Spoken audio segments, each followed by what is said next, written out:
আজকে আমি ক্লাস 9-এর বই গণিত প্রকাশ বই থেকে এক্সারসাইজ 10.1-এর কয়েকটা সাম তোমাদের করে দেখাচ্ছি। আচ্ছা, আজকে আমি করছি কোয়েশ্চেন নাম্বার 5। প্রথমে করছি কোয়েশ্চেন নাম্বার 5। কোয়েশ্চেন নাম্বার 5-এ আছে, দেখো, অমলবাবু একটি ছবি 20% ক্ষতিতে বিক্রয় করলেন, কিন্তু আরও 200 টাকা বেশি মূল্যে বিক্রয় করলে 5% লাভ করতেন। তিনি ছবিটি কত মূল্যে কিনেছিলেন হিসাব করে লিখি। আচ্ছা, তাহলে এখানে দুটো কন্ডিশন দিয়েছে। আচ্ছা, প্রথম ক্ষেত্র আমরা তিনি 20% ক্ষতিতে বিক্রি করেছেন। আচ্ছা, ক্রয় মূল্যটা এখানে বার করতে বলেছে। তাহলে এখানে লিখব এক্সারসাইজ 10.1 কোয়েশ্চেন নাম্বার 5। তাহলে এখানে ছবিটার ক্রয় মূল্য ধরে নিই। মনে করি ছবিটির ক্রয় মূল্য x টাকা। আচ্ছা, এইবারে 20% ক্ষতিতে বিক্রি করেছেন, তার মানে ক্ষতি হলো কত সেটা প্রথম ক্ষেত্রে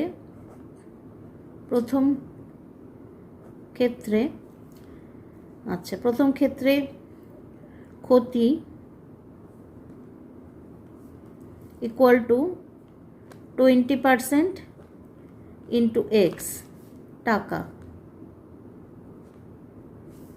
আচ্ছা, তাহলে লিখব 20/100 ইন্টু এক্স টাকা, তার মানে লিখব 20x/100 টাকা। আচ্ছা, এইবারে তাহলে এখানে বিক্রয় মূল্য হবে,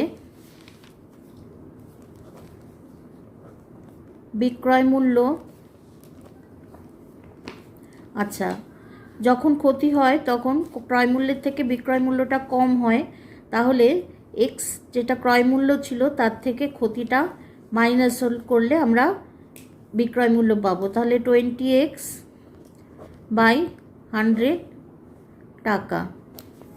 তাহলে 100 এলসিএম হলো 100x মাইনাস 20x টাকা ইকুয়াল টু 80x/100 টাকা।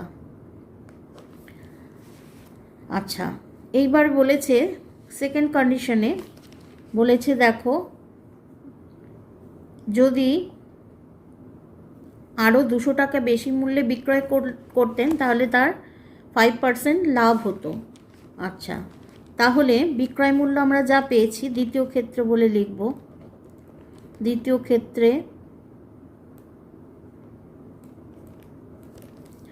বিক্রয় মূল্য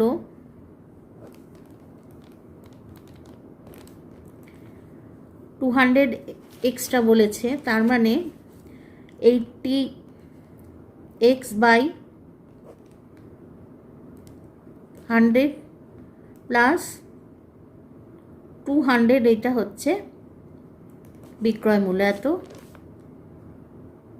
টাকা। আচ্ছা, দ্বিতীয় ক্ষেত্রে বলেছে কত ক্ষতি লাভ হচ্ছে। দ্বিতীয় ক্ষেত্রে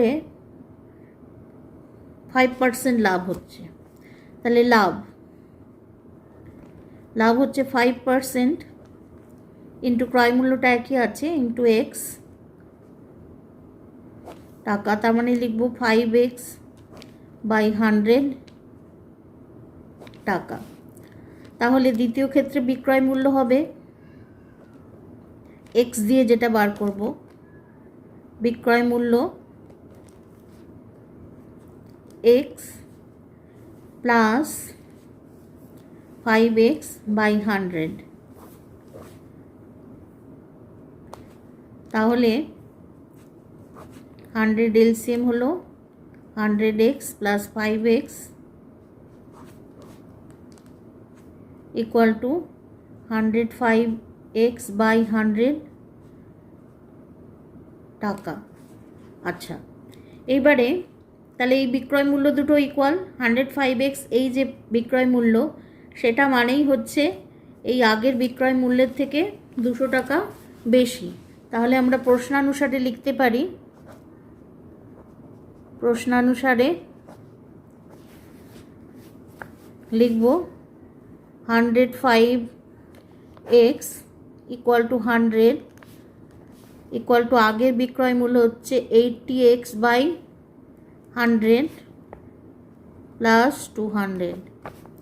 তার মানে লিখব 105x by 100 minus 80x by 100 equal to 200। আচ্ছা, এখানে একটা ব্যাপার, এখানে তোমাদের মনে হতে পারে যে কাটাকুটিগুলো যাচ্ছে অথচ করা হচ্ছে না কেন, কারণ কাটাকুটি না করলে কিন্তু ক্যালকুলেশনটা ইজি হবে। সেই জন্য কাটাকুটি না করেই আমি এগুলো ফাইনাল যখন আনসার বার করব তখন কাটাকুটি করব একেবারে। আচ্ছা, 105x minus 80x equal to 200। আচ্ছা, 105 থেকে 80 সাবট্র্যাক্ট করব 5, আর এখানে হলো 2, 25x বাই 100 ইকুয়াল টু 200। তাহলে x ইকুয়াল টু 200 ইন্টু, এটা উল্টে যাবে, 100 বাই 25। আচ্ছা, 8 25 আর 200, তাহলে x ইকুয়াল টু 800। তাহলে এখানে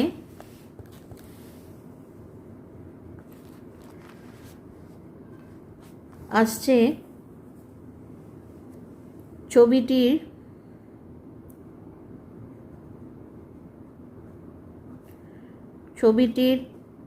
ক্রয় মূল্য,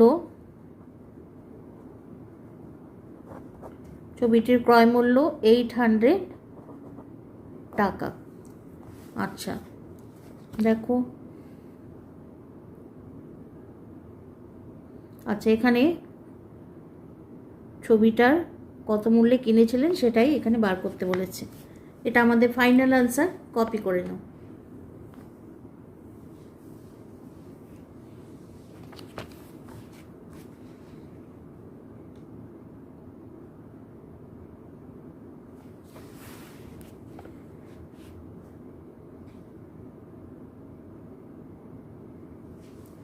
আচ্ছা, এইবার আমি চলে যাচ্ছি নেক্সট সাম, কোয়েশ্চেন নাম্বার 8।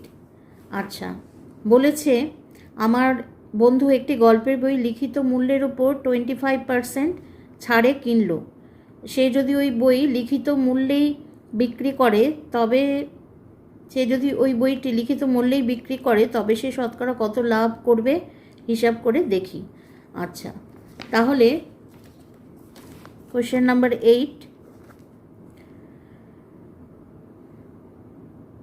আচ্ছা, এখানে ধরতে হবে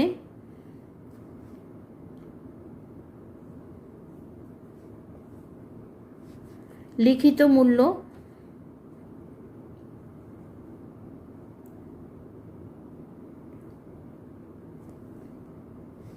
এখানে লিখব মনে করি বইটির লিখিত মূল্য x টাকা। আচ্ছা, এবার ওই লিখিত মূল্যের উপর 25% ছাড় পেয়েছে, তাহলে লিখব প্রশ্নানুসারে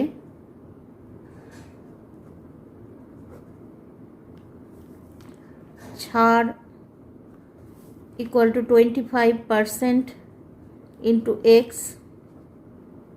টাকা। তার মানে লিখব 25x বাই 100 টাকা। আচ্ছা, তাহলে তার বইটির ছাড় পেয়েছে, তাহলে বইটি সে কিনলো, তার কাছে ক্রয় মূল্য হলো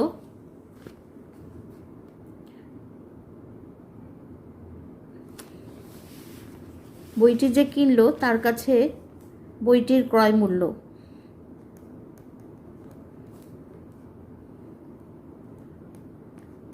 আচ্ছা, এখানে একটা ব্যাপার,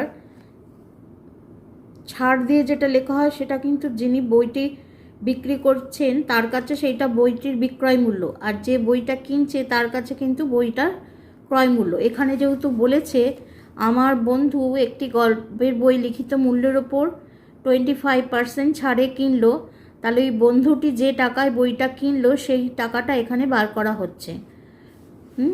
তাহলে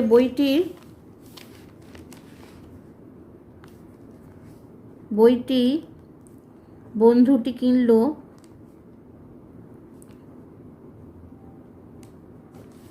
কত টাকায় সেটা এখানে লিখব।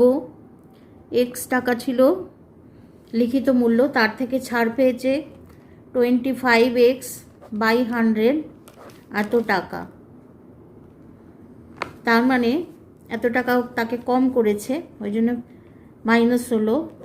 তাহলে লিখব 100 আর 100x - 25x টাকা ইকুয়াল টু 75x/100 টাকা।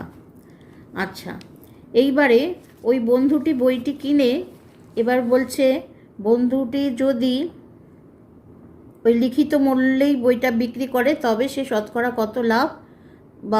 কত লাভ করবে সেটা হিসেব করি। তাহলে বন্ধুটির কাছে বইটার ক্রয় মূল্য হচ্ছে এত টাকা। আচ্ছা, এবার সে বিক্রি করছে লিখিত মূল্যে, তাহলে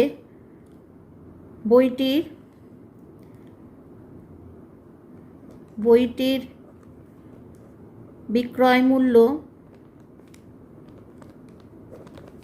ইকুয়াল টু, যেহেতু লিখিত মূল্যে বিক্রি করেছে তাহলে x টাকা। তাহলে বন্ধুটির যে লাভ হলো সেটা লিখব, লাভ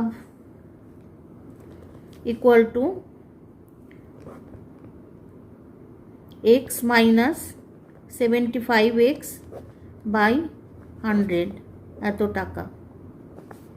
তাহলে ইকুয়াল টু 100x - 75x টাকা ইকুয়াল টু 25x/100 টাকা। আচ্ছা, এবার তার শতকরা কত লাভ হলো সেটা জানতে চেয়েছে, তাহলে লিখব শতকরা লাভ। আচ্ছা, যখন আমরা শতকরা লাভ বার করি তখন কিন্তু সবসময় ক্রয় মূল্যের উপর সেটাকে বার করতে হয়। তাহলে এক্ষেত্রে বন্ধুটির ক্ষেত্রে ক্রয় মূল্য হচ্ছে 75x/100 আর লাভ হয়েছে 25x/100। তাহলে ক্রয় মূল্যের উপর লাভ যেহেতু হয় তাহলে লিখব 75x নিচে লিখব আর 100টা উপরে উঠে যাবে, ইন্টু পার্সেন্টেজ বার করছি সেই জন্য ইন্টু 100%। তাহলে এখানে 100 আর 100 কেটে যাচ্ছে আর 25x আর x কেটে যাচ্ছে, 25 3 আর 75, তাহলে এখানে হলো 100/3%। এটা ডিভিশন করব, 3 3 আর 9 1 0 3 3 আর 9 1, তাহলে এখানে হচ্ছে 33 হোল 1/3%। তাহলে বন্ধুটির শতকরা লাভ হলো বইটি বিক্রি করে 33 হোল 1/3%। এটা আমাদের ফাইনাল আনসার, কপি করে নাও।